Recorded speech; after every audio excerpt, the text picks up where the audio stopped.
Зошто владата не направи прослава за НАТО знамето, како што на 14 јули во 15 градови организираше така наречени НАТО и ЕУ журки пред референдумот, за кои се потрошија стотици илјади евра буџетски пари.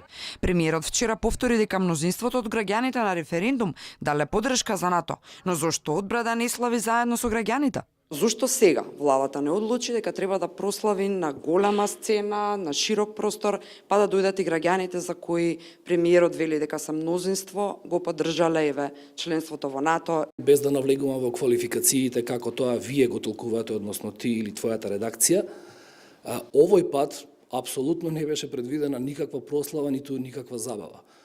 Фокусирани сме на реформите. Денеска министерката за одбрана Радмила Шеќеринска седи во НАТО, работи во НАТО. Бошњаковски ја упати критиката до нашата редакција.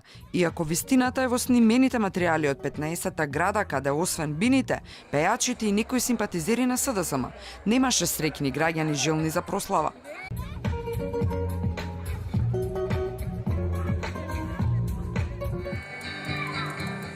Songs of freedom.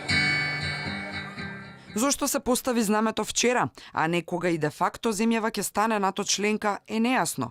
Но на страна тоа, вчерашниот церемонијал, владата не само што не го сподели со граѓаните, ами не присуствуваше ниту председателот Ѓорги Иванов. Бил поканет, ама откако завршила церемонијата, река од неговиот кабинет.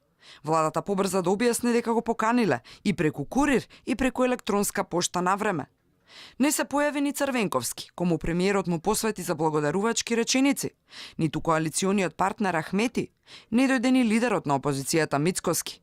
Но во првите редови затоа седеа Тачи, Амди Бајрам, Бучковски, а присуствува и неколкумина од одметнатите пратеници од ВМРО ДПМН.